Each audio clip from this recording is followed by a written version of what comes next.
Hello and welcome. Today we're talking to Ethan Zuckerman, who is speaking to us from the United States, and we will explore some key subjects related to pluralism, populism, and journalism. Welcome, Mr. Zuckerman. Thank you so much, Susan. It's great to be with you. It's wonderful to have you on board. First of all, let's address the issue that is rocking the world as we speak. People have to rely on news around the world for the information they are receiving during this age of the coronavirus. What does this, in your personal opinion, imply for the roles of us journalists during these critical times?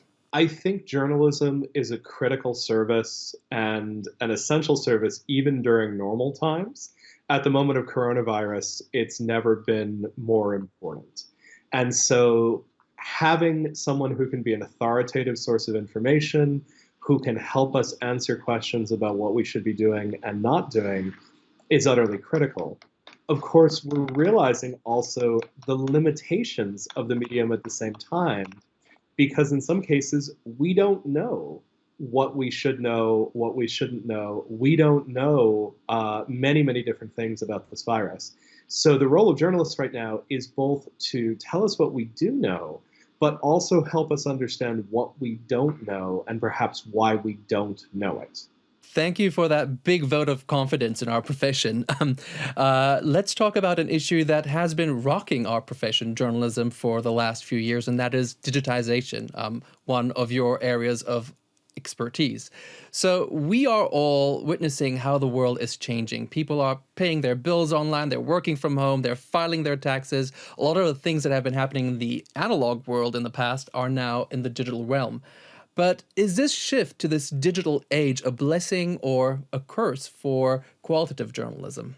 So let's first reflect on the fact that without digitization, this moment of quarantine and lockdown that we're in would be far more difficult than it actually is. You and I are both working in a socially distant fashion. We'd love to be in the same room in Bonn as we had planned, but instead we're doing this from across the Atlantic. And frankly, there's a lot of work that can be done today virtually because of the digital shift. At the same time, digitization is never the same thing as the analog it replaced. The fact that we're having a conversation is wonderful. It's substantively different than the conversation we would have had on stage in Bonn face to face. So we have to think about the same thing with journalism. As we are digitizing, it is the same in some ways and different in other ways. For very high quality journalists, it's possible that what's happening is we're actually just reaching a wider audience. For something like the New York Times or Süddeutsche Zeitung, a really top paper, they actually probably have more reach than they did in a print world, and that authoritative voice goes further. For others, the voice is getting crowded out by lots of unfiltered voices. And that too is a mixed blessing. If we go back 20 or 30 years in time, one of the things we have to ask ourselves is who weren't we hearing from? In the United States, we often didn't hear from people of color. We didn't hear from poor people. We heard less from women than from men. And those voices are now getting amplified more than they used to be. However, we are also hearing more from crazy people, radicals, people who are sharing ideas that may be very dangerous. And so that balancing act of the blessing of many more voices, but simultaneously the need to filter out disinformation, i.e. conscious attempts to manipulate people, and misinformation, just bad information that ends up getting circulated, that is a new consequence of this radically opened and digitized environment. And within that, of course, there's the role of social media, which affects all of us, and especially news organizations. We're all vying for attention on social media. We're trying to catch all those clicks. We're trying to get people to like our content. But when you are competing against practically everyone in the world, because everyone does have access to social media on their cell phones, can we even begin to win that battle in shaping public opinion? So the way the battlefield is tilted right now, you probably cannot win the battle of ensuring that someone like Deutsche Welle continues to have a very strong and profound voice. But what that means is that we actually have to look at the battlefield. So, what's happened over the last 10 years is some very powerful global companies, Google, Facebook, Twitter in particular, have essentially defined how our social media universe works. And they've created these very tightly integrated verticals. They control what a Facebook or Instagram user is seeing. They have an algorithm that favors some content over the other. And we are all chasing the attention that they have so carefully aggregated. It's a losing game. We have made these companies in some ways more powerful than governments. And one of the things that we should be doing right now is figuring out how do we move from this world of these vertical monopolies to a world of much more diversity. The work that I am doing in the new institute that I'm now building at the University of Massachusetts at Amherst is trying to help people start hundreds or thousands of new social media platforms with the assumption that we're not just going to join one Facebook or one Twitter, we're going to be participating in dozens or hundreds of different communities and using a tool that's not unlike a web browser to manage all those different conversations. So you could imagine someone still being part of Facebook to be in touch with their friends, but also being part of maybe a Deutsche Welle social media network that is more focused on fact checking, that is more focused on analysis and opinion. And collectively, those turn out to be a healthier and more diverse media diet than people have right now. So you see the future of social media as a more pluralistic landscape, but in the present, and you mentioned the disinformation, misinformation that is out there, would you say that the big players in social media, Facebook, Twitter, Instagram, are they doing a good job amid this corona crisis to address fake news and rumors, or do you see any kind of difference compared to what they were doing before? Are they finally catching up, and are they finally beginning to address that this is a huge issue for everyone? For me, the good news is that coronavirus seems to be forcing platforms to take more responsibility for speech. So, up until coronavirus, it was very hard to get a platform like Facebook or Twitter to authorize taking down dangerous information or misinformation. What we are now seeing is more willingness to address dangerous information. Um, so you're maybe aware, as we're talking, we've just had yet another crazy moment in the United States where our president went on national television and suggested that the cure for coronavirus might be ingesting or injecting bleach or disinfectant. It's very strange when your nation's leader is your leading source of disinformation, but that has been the fact for the United States for quite some time. And now people who are sort of embracing this and saying, we always said bleach would cure everything, platforms are actually going after this and sort of saying, we really cannot have you spreading that information. That is far too dangerous. It's great that coronavirus and public health is inspiring platforms to think about their responsibilities on this. In the long run, it's a very tricky situation. I don't particularly want either the US government or the German government controlling speech online. I also don't particularly want Facebook or Twitter controlling speech online. The vision that I'm trying to build and implement is one in which we have social networks that we actually have responsibility for governing.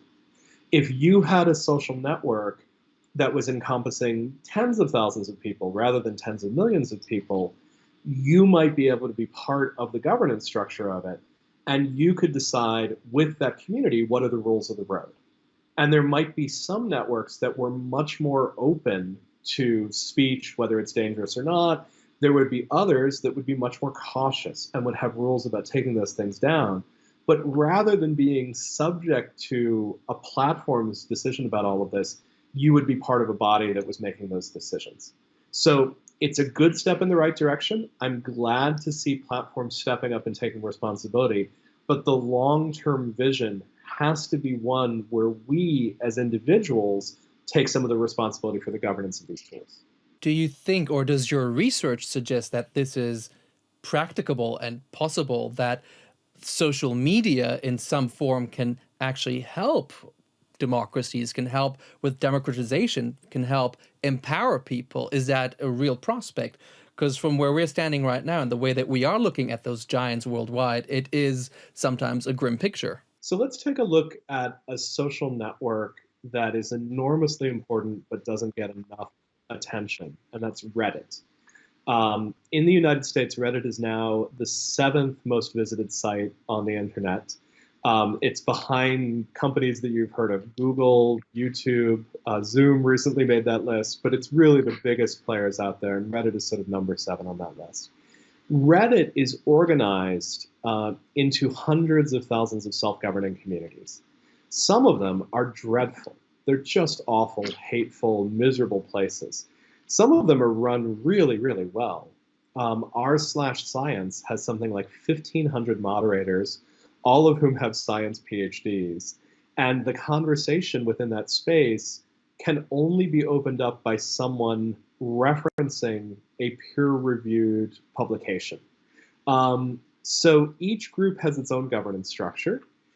In r/science, where they're trying to have serious conversations about science, focusing on peer-reviewed publication is the right thing to do.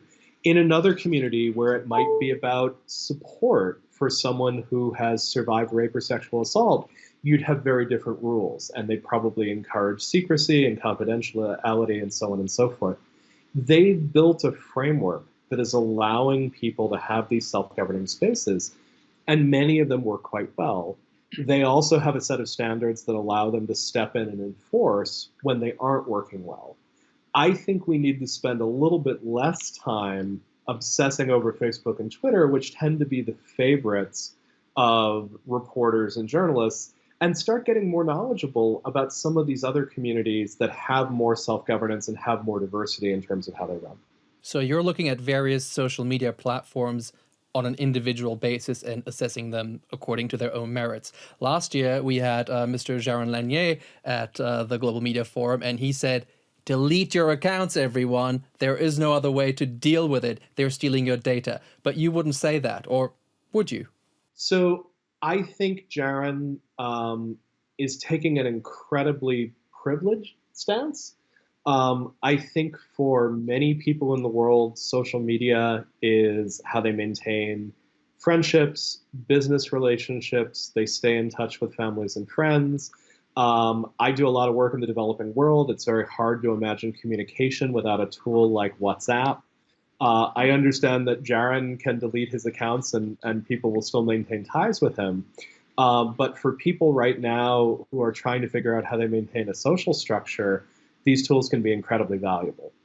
Where I do think he has a point, even if it is overblown, is that the business model of Facebook and the others is a fundamentally predatory one. It's based on what Shoshana Zuboff has called surveillance capitalism.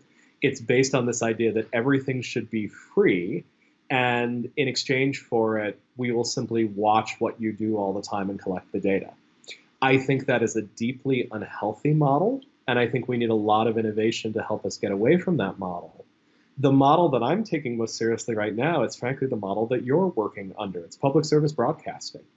I think it's wonderful that Germany has a structure that provides high quality news and information to citizens, but I wonder whether we don't need to be investing in platforms for social media that are good for us as citizens. And so I'm very interested in this idea of what if we put a tax on surveillance advertising?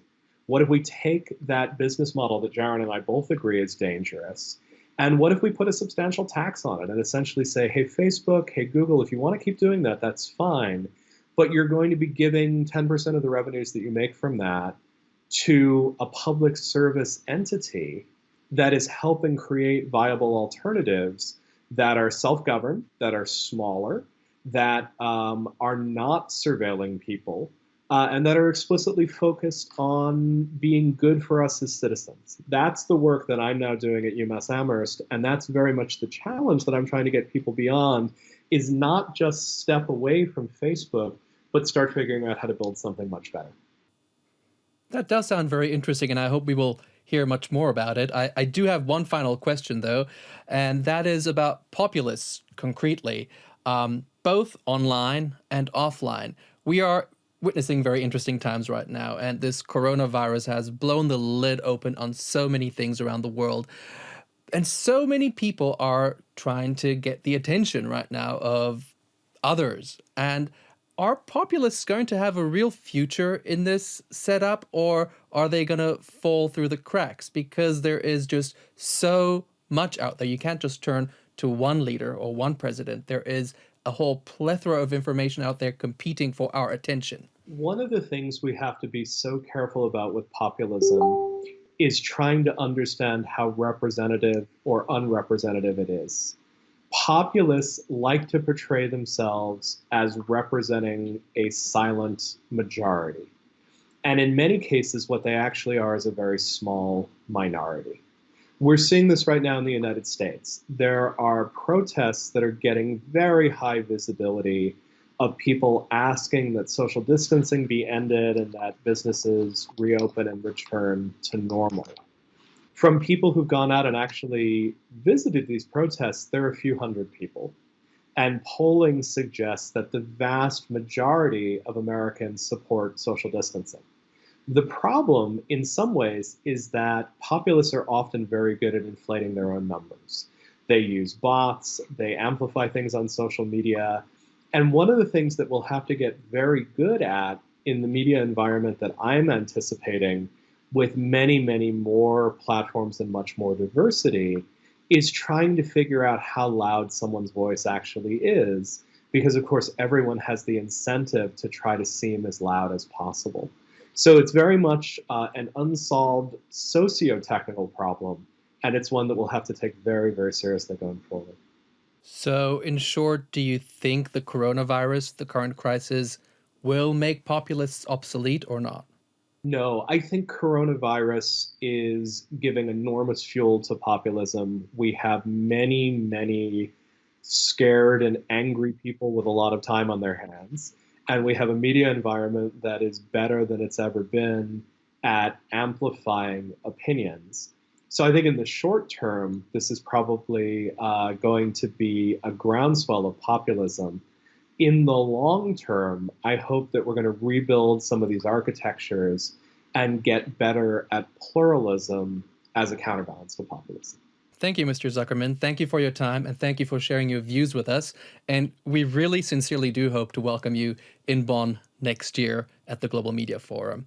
Please stay healthy. Thank you so much. I hope to see you in Bonn next year. And thanks so much for the opportunity to talk and visit with you.